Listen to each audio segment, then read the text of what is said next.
Hello जय हिंद दोस्तों, वंदे मातरम। स्वागत है आप सभी का सत्या एक्सीलेंट यूट्यूब चैनल पे। दोस्तों, जो लोग पुराने होंगे अर्थात जो डेली वीडियोज देखते होंगे उनको पता होगा आज की जो हमारी क्लास होने वाली है पार्ट 3 होने वाली है।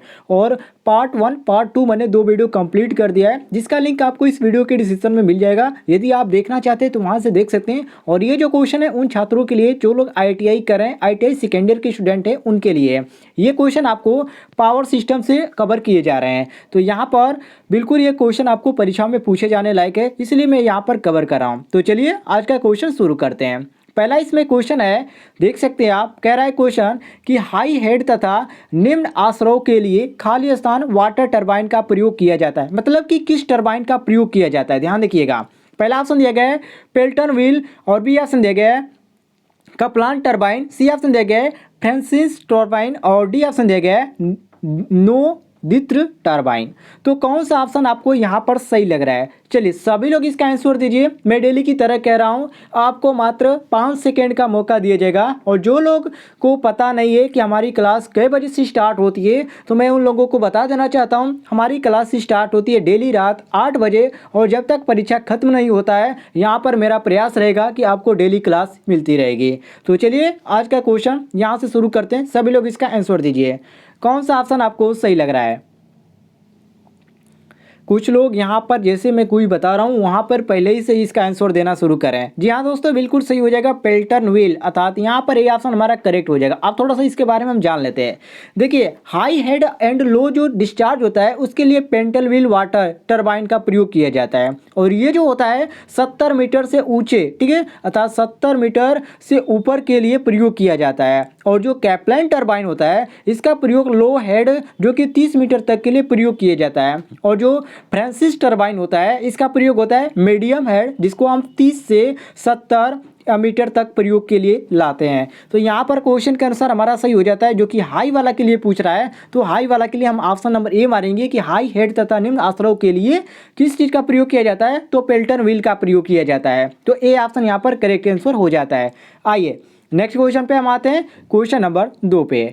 कह रहा है क्वेश्चन कि एक खुला चक्र गैस टरबाइन की अधिकतम दक्षता है 65% या 50% या 40% या 30%। जो लोग दोस्तों, बहुत सारे लोग रिक्वेस्ट कर रहे हैं कि सर इसका PDF भी आप प्रोवाइड करें, तो मैं आपको बता देना चाहता हूं हर वीडियो की तरह इस वीडियो के डिस्क्रिप्शन में भी आपको टेलीग्राम ग्रुप का लिंक मिलेगा। यदि आप टेलीग्राम से ज्वाइन हो जाते हैं तो आपको वहाँ से PDF भी मिल जाएगा। और जो लोग इंस्टाग्राम से फॉलो करना चाहते हैं तो इसका भी लिंक आपको इस वीडियो के डिस्क्रिप्शन में, वहाँ से आप रूबरू बात भी कर सकते हैं। और कोई भी जानकारी आपको चाहिए तो वहाँ से भी जानकारी आपको मिल जाएगा। चलिए इसका कौन सा ऑप्शन सही होता है, सभी लोग बताइए।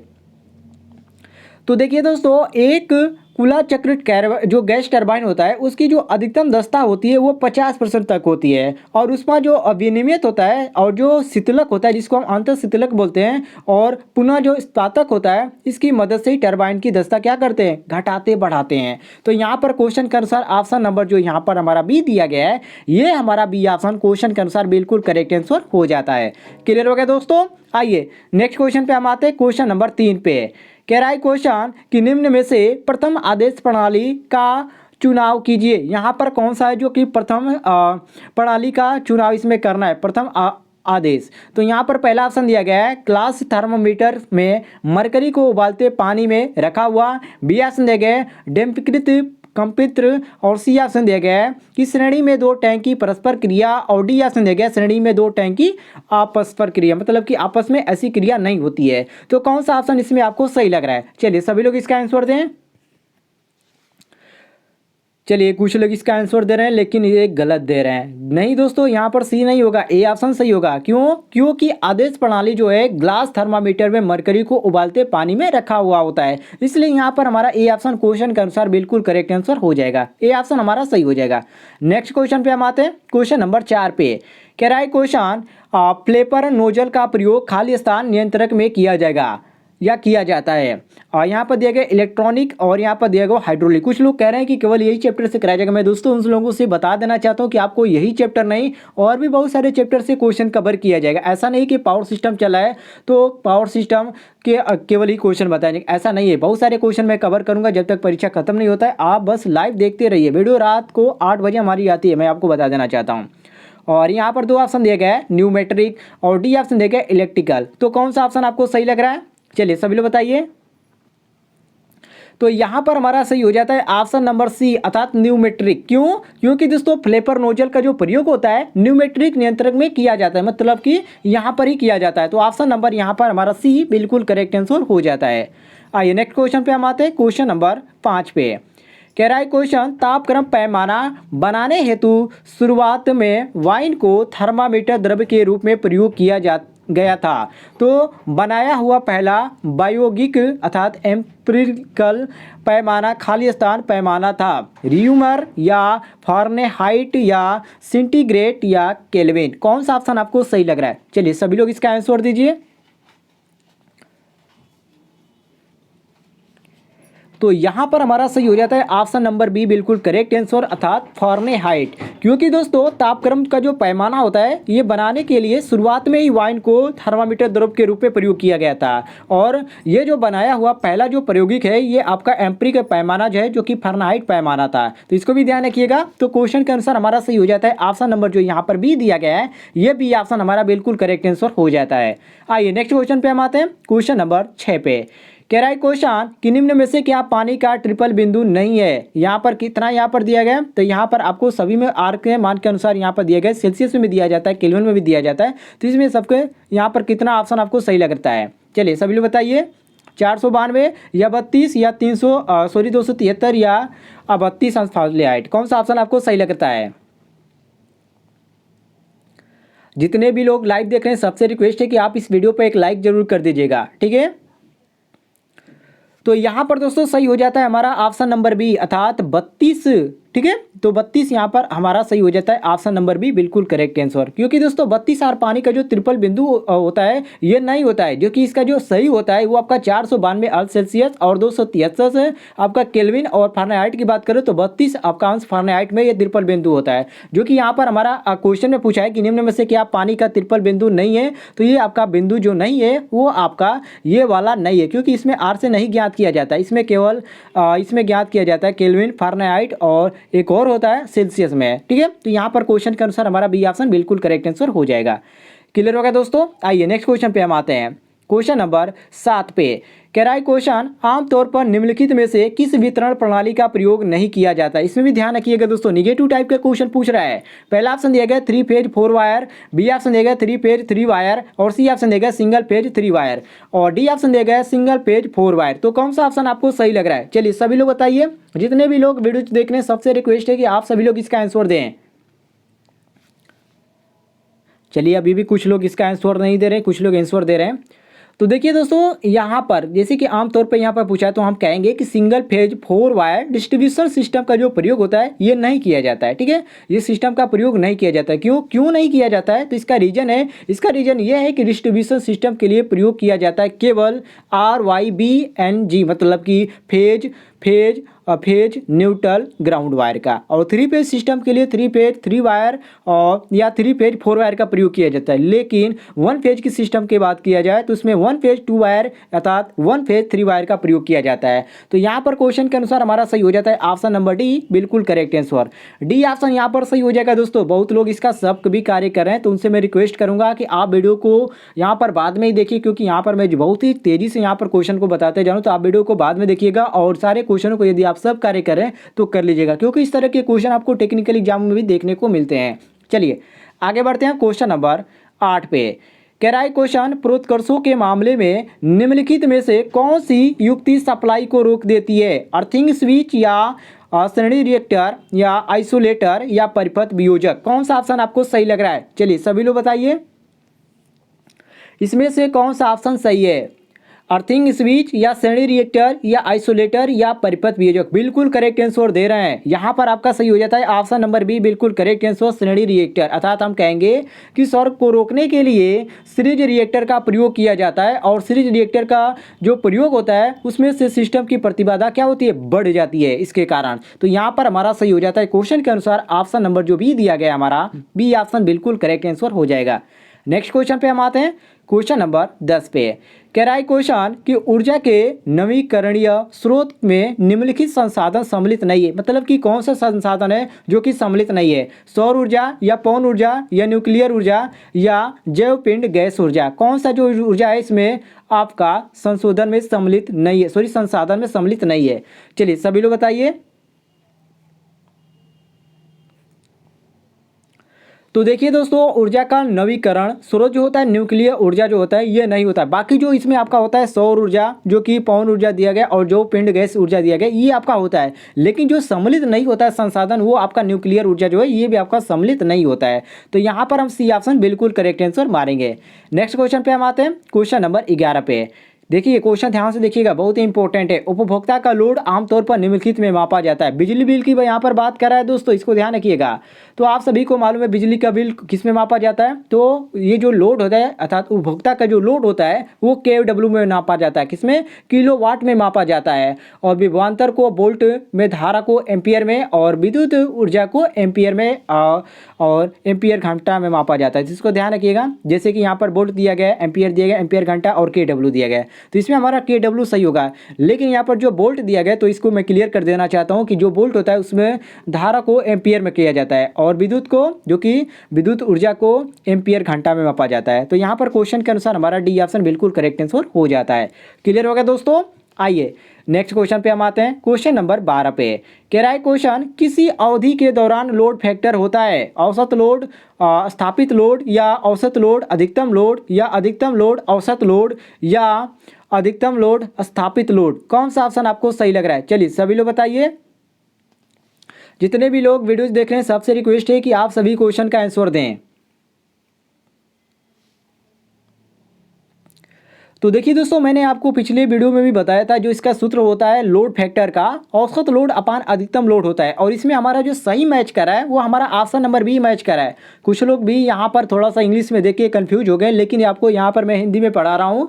जो लोग हिंदी में देखना चाहते हैं हिंदी में भी देख सकते हैं, जो लोग इंग्लिश में देख रहे हैं इंग्लिश में, और दोनों में लैंग्वेज में बताऊँगा तो काफ़ी समय लगेगा, और जो हिंदी में देख रहे हैं उनको भी बोरिंग लगेगा, और जो इंग्लिश में देख रहे हैं उनको भी बोरिंग लगेगा। इसलिए मैं केवल यहाँ पर केवल एक लैंग्वेज में बता रहा हूँ आपको। चलिए यहाँ पर बी ऑप्शन हमारा करेक्ट हो जाता है। नेक्स्ट क्वेश्चन पे हम आते हैं, क्वेश्चन नंबर 13 पे।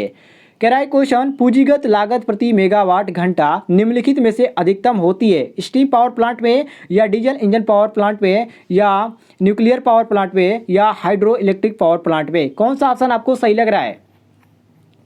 चलिए सभी लोग बताइए कौन सा ऑप्शन आपको सही लग रहा है। क्वेश्चन नंबर 13 ऑप्शन, और यहाँ पर क्वेश्चन आपके सामने है। चलिए सभी लोग बताइए। तो ध्यान दीजिएगा दोस्तों, पूंजी लागत प्रति मेगावाट घंटा जो होता है ये न्यूक्लियर पावर प्लांट में अधिकतम होती है, तथा सबसे कम जो होती है पूंजीगत अर्थात लागत ये हाइड्रो इलेक्ट्रिक पावर प्लांट में लगती है। तो यहाँ पर क्वेश्चन के अनुसार हमारा सही हो जाता है। जो यहाँ पर ऑप्शन नंबर सी दिया गया है, ये सी ऑप्शन हमारा बिल्कुल करेक्ट आंसर हो जाएगा। नेक्स्ट क्वेश्चन पे हम आते हैं, क्वेश्चन नंबर 14 पे। कह रहा है क्वेश्चन, तापीय उत्पादन प्लांट अर्थात जिसको हम जनरेटिंग स्टेशन बोलते हैं, उसमें वाष्प टरबाइन, जिसकी हम स्टीम टरबाइन जिसको बोलते हैं, उसका कार्य क्या है? चलिए सभी लोग बताइए। जैसे कि ऑप्शन दिया गया है कि तापीय ऊर्जा अर्थात थर्मल एनर्जी को यांत्रिक ऊर्जा में बदलना, बी ऑप्शन दिया गया है बॉयलर की ऊष्मा को अति गर्म अर्थात सुपर हीट करना, और सी ऑप्शन दिया गया तापीय ऊर्जा को विद्युत ऊर्जा में बदलना, और डी ऑप्शन दिया गया है यांत्रिक ऊर्जा को विद्युत ऊर्जा में बदलना। तो कौन सा ऑप्शन आपको यहाँ पर सही लग रहा है? चलिए जितने भी लोग लाइव देख रहे हैं सबसे रिक्वेस्ट है कि आप वीडियो को एक बार शेयर कर दिए, क्योंकि बहुत ही कम लोग इसमें देख रहे हैं। जिस मेहनत के अनुसार इतना क्वेश्चन कवर करने के बाद भी इतने लोग देख रहे हैं। चलिए ठीक है, कोई बात नहीं। चलिए सभी लोग इसका आंसर दीजिए। ध्यान दीजिएगा दोस्तों, तापीय उत्पादन प्लांट में वाष्प टरबाइन का जो कार्य होता है, तापीय ऊर्जा जिसको हम थर्मल एनर्जी बोलते हैं, उसको यांत्रिक ऊर्जा में बदलना, इसका कार्य होता है। और ये जो विधि होता है उसमें पत्थर को कोयला अथवा किसी अन्य ईंधन को दहन से उसमें अर्थात हीट करना ही इसमें आपका होता है। तो यहाँ पर क्वेश्चन के अनुसार हमारा सही हो जाता है। ऑप्शन नंबर जो हमारा ए दिया गया है, ये ए ऑप्शन हमारा बिल्कुल करेक्ट आंसर हो जाएगा। क्लियर होगा दोस्तों? कुछ लोग इसका दे रहे थे सी ऑप्शन, जो कि बिल्कुल गलत है, इसको ध्यान रखिएगा। ठीक है, बहुत लोग कंफ्यूजन करके सी मार देते हैं, लेकिन ए ऑप्शन यहाँ पर करेक्ट हो जाएगा। नेक्स्ट क्वेश्चन पे हम आते हैं, क्वेश्चन नंबर 15 पे। कुछ लोग कह रहे हैं कि समय बहुत ही कम दे रहे हैं, तो चलिए दोस्तों यहाँ पर मैं थोड़ा सा समय बढ़ा देता हूँ। निम्न में से किस उत्पादन प्लांट अर्थात जनरेटिंग स्टेशन का भावी खर्च अर्थात रनिंग कॉस्ट सबसे कम है? तापीय, थर्मल, या हाइड्रोक्लिक, या डीजल, या गैस? चलिए सभी लोग बताइए। चलिए सभी लोग इसका आंसर दीजिए। अब तो आपको भरपूर समय भी मिल रहा है, 10 सेकेंड कर देते हैं।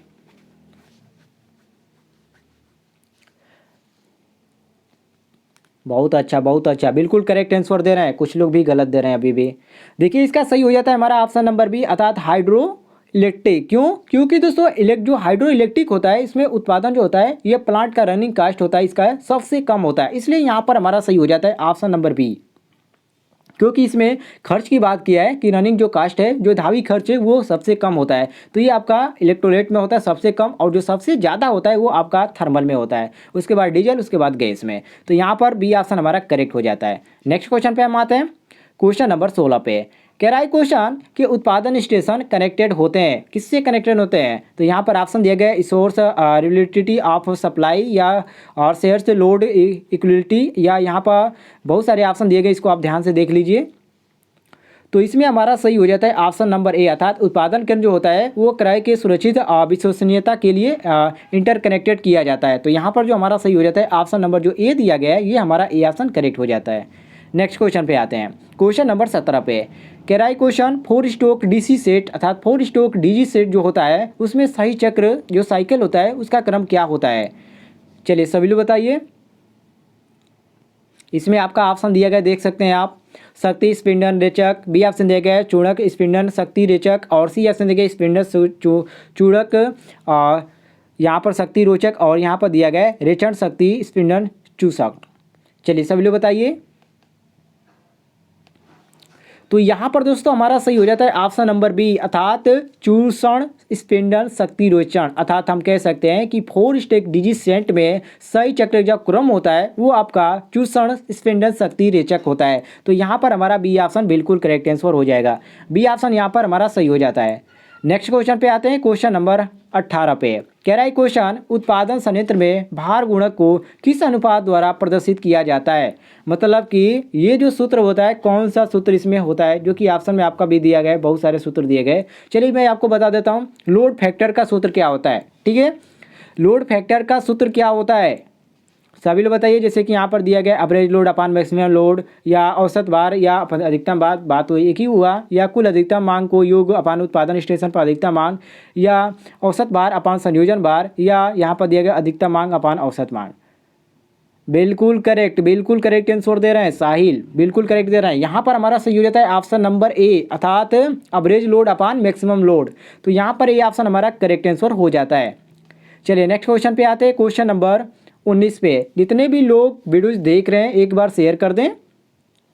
क्वेश्चन नंबर 19 पे आते हैं, कह रहा है क्वेश्चन निम्नलिखित में से कौन ठोस ईंधन नहीं है? कोयला, पीट, या कोलतार, या लकड़ी?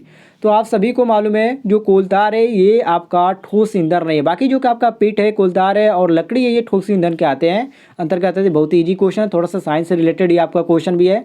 तो यहाँ पर हमारा सी ऑप्शन यहाँ पर सी ऑप्शन हमारा सही हो जाता है। तो सी ऑप्शन हम करेक्ट मारेंगे, कोलतार। आगे बढ़ते हैं, क्वेश्चन नंबर 20 पे लास्ट क्वेश्चन है। कह रहा है क्वेश्चन कि जब टरबाइन पर वाष्प छोड़ी जाती है तब टरबाइन पैदा करता है। सभी को मालूम है कि जल टरबाइन पर वाष्प जब छोड़ी जाती है तब टरबाइन यांत्रिक ऊर्जा पैदा करता है। तो यहाँ पर बी ऑप्शन हमारा करेक्ट आंसर हो जाता है। तो दोस्तों ये थी आज की कुछ इंपॉर्टेंट क्वेश्चन, उम्मीद है आपको पसंद आई होगी। पसंद आएगी तो वीडियो पर लाइक कीजिएगा, और जो लोग चैनल पर नए हैं चैनल को भी सब्सक्राइब कीजिएगा। और डेली रात 8 बजे आपकी क्लास स्टार्ट होती है, इसको ध्यान रखिएगा। बहुत सारे लोगों को पता नहीं है, बाद में वीडियो देखते हैं और तरह तरह के कमेंट करते रहते हैं। ठीक है, तो आप 8 बजे तैयार कीजिए।